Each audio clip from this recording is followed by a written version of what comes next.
ನನ್ನ ಅಭಿನಂದನೆಗಳನ್ನು ಸಲ್ಲಿಸ್ತಾ ಇದ್ದೇನೆ. ಹಾಗೆ ಈ ಚಿತ್ರವನ್ನು ನಿರ್ಮಾಪಕರಿಗೂ ಹಾಗೂ ನಿರ್ದೇಶಕರಿಗೂ ಅಭಿನಂದನೆಯನ್ನು ಸಲ್ಲಿಸ್ತಾ ಇದ್ದೇನೆ. ನಾನು 4:15 ಗಂಟೆಯಿಂದ ಇಷ್ಟರವರೆಗೆ ನಾನು ಒಂದ್ಸಲ ನಾನು ಕಲ್ತಂಥ ಮಲ್ಪೆ ಪಿಚರಿಸ್ ಹೈಸ್ಕೂಲ್, ಮಲ್ಪೆ ಪಿಚರಿಸ್ ಎಲಿಮೆಂಟರಿ ಸ್ಕೂಲ್ಗೆ ಹೋಗ್ಬಿಟ್ಟು ವಾಪಸ್ ಬಂದಾಗೆ ಆಯ್ತು.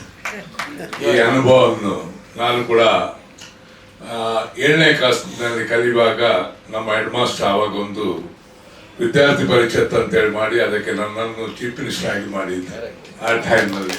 ಅದು ನನಗೆ ಇವತ್ತು ನೆನಪಿಗೆ ಬಂತ. ಹಾಗೆ ಹೈಸ್ಕೂಲ್ ಕೂಡ ಚಿತ್ರ ಭಾಳ ಚೆನ್ನಾಗಿ ಆಗಿದೆ. ಇದನ್ನೆಲ್ಲ ತೋರಿಸುವಂಥ ಕೆಲಸ ಆಗ್ಬೇಕು. ಯಾಕಂತ ಹೇಳಿದ್ರೆ ಯಾವ ಥರ ನಾವು ಕಲ್ತಿದ್ವಿ, ಆವಾಗ ಯಾವ ಥರ ಶಿಕ್ಷಣ ಇತ್ತು, ಸ್ಟೂಡೆಂಟ್ಗಳು ಯಾವ ಥರ ಇದ್ರು, ಇದನ್ನೆಲ್ಲ ನಮ್ಮ ಮಕ್ಕಳಿಗೆ ತೋರಿಸುವಂಥ ಕೆಲಸ ಆಗ್ಬೇಕು. ನಾವು ನೋಡಿ ಪ್ರಯೋಜನ ಇಲ್ಲ, ನಮಗೆಲ್ಲ ಅನುಭವ ಇದೆ. ನಮ್ಮ ಮಕ್ಕಳು ಒಂದ್ಸಲ ನೋಡಬೇಕು. ಇವಾಗ ಏನಿದ್ರು ಸೈಕಲ್ಗಳಲ್ಲಿ ಹೋಗೋದು ಭಾಳ ಕಡಿಮೆ, ನಡ್ಕೊಂಡು ಹೋಗೋದು ಇನ್ನೂ ಕಡಿಮೆ.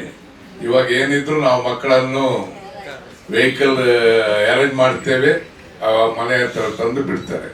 ಎಲ್ಲ ನಾವುಗಳು ನಾನೆಲ್ಲ ತಂದೆ ತಾಯಿ ಹತ್ರ ನಮ್ದೊಂದು ರಿಕ್ವೆಸ್ಟ್ ಏನಂತ ಹೇಳಿದ್ರೆ, ನಾವು ಯಾವಾಗಲೂ ನಮ್ಮ ಮಕ್ಕಳನ್ನು ಹಿಂದಿನದ್ದು ನಾವು ಬೆಳೆದಂಥ ದಾರಿ, ಬೆಳೆದು ಬಂದಂಥ ದಾರಿ, ಈ ದಾರಿಯನ್ನು ನಮ್ಮ ಮಕ್ಕಳಿಗೆ ಇನ್ನು ಮುಂದೆ ಬರುವಂಥ ಪೀಳಿಗೆಗೆ ತೋರಿಸ್ಕೊಡ್ಬೇಕು.